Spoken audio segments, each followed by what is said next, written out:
సారథి గారు, మీరు మీరు మీ నేపథ్యం ఒక రాజకీయ ఫ్యామిలీ నుంచి వచ్చారు మీరు. కానీ ఇటీవల మీరు ఒక ఇంటర్వ్యూ ఇస్తూ ఏంటంటే నేను జగన్ ఫోటో పెట్టి గెలిచానని చెప్పి అన్నారు మీరు.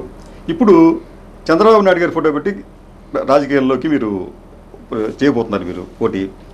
మీకంటూ మీకు అసలు ఓన్ ఇమేజ్ అనేది మీరు ఎందుకు డెవలప్ చేసుకోలేకపోయారు? ఒకవేళ మీరు ఇండిపెండెంట్ గెలిస్తే, మీరు పోటీ చేస్తే గెలిచే అవకాశం ఉంటుందంటారు ఎక్కడైనా కానీ. ఈరోజు ఇండివిజువల్ లీడర్షిప్ పెంచుకోవాలని ప్రయత్నం చేస్తే ఆ లీడర్షిప్ని అక్కడికక్కడే తునాతునకలు చేసే పరిస్థితులు ఈరోజు రాజకీయాల్లో కనపడుతున్నాయి.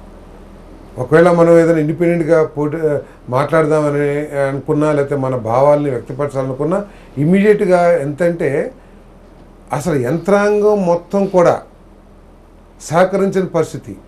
ఇక మాట్లాడుకుంటూ పోతే ఆ నాయకత్వాన్ని కూడా పూర్తిగా నరికేసే పరిస్థితులు ఉన్నాయి. కాబట్టి అటువంటి ప్రయత్నాలు కూడా ఈ మధ్యకాలంలో ఎక్కువ చేస్తున్నట్టు కనపడతలేదు. 100% నాయకుడు ఫోటో, నాయకుడు మన పార్టీ పేరు వాడుకుని గెలుస్తాం.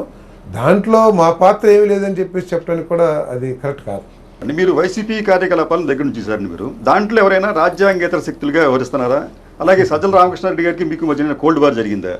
నాకు ఎవరితోనూ కోల్డ్ వార్ జరగదండి. నేను కోల్డ్ వార్ కూడా డెవలప్ చేయను. నేను నా అభిప్రాయాలతో నేను ఉంటాను.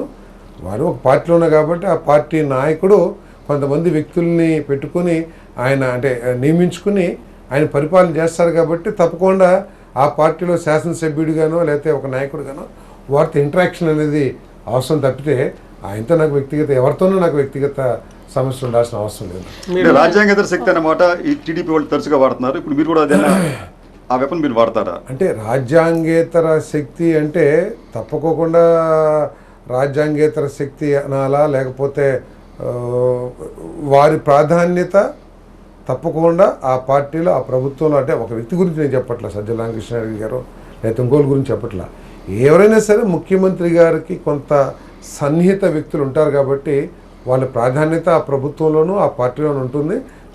దానికి మీరు రాజ్యాంగేతర శక్తి అని పేరు పెడితే అదే పేరు అయింది. సార్, ఇన్ని సంవత్సరాలుగా మీరు వైఎస్ఆర్సీపీలో ఉండి కూడా మీరెందుకు సీఎం జగన్కి సన్నిహితంగా కాలేకపోయారు? ప్రతి వ్యక్తికి కూడా కొన్ని ఇష్టాలు ఉంటాయి. అది భాష కానివ్వండి, వ్యవహరించే తీరు కానివ్వండి, లేకపోతే చెప్పే మాటలు కానివ్వండి. బహుశా నా భాష, నా చెప్పే మాటలు, లేకపోతే నా వ్యవహార శైలి ఆయనకు నచ్చకపోవచ్చు. మీరు పార్టీ మారడానికి ముందు సీఎం జగన్తో సమావేశం అయ్యారు.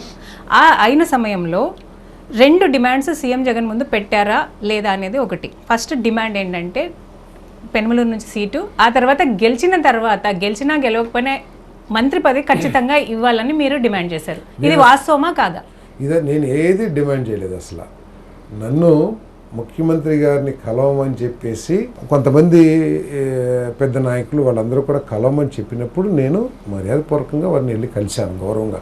ఎందుకంటే మా నాయకుడు మా ముఖ్యమంత్రి ఆ రోజుకి వెళ్ళి కలిసినప్పుడు 5 సంవత్సరాల నుంచి జరిగినవి ఇంకా రకరకాల సమస్యల మీద, రకరకాల విషయాల మీద చర్చించామని తప్పితే నేను ఎక్కడ నాకు ఇస్తారా ఎవరా అనే డిమాండ్ ఎక్కడ నేను పెట్టలేదు.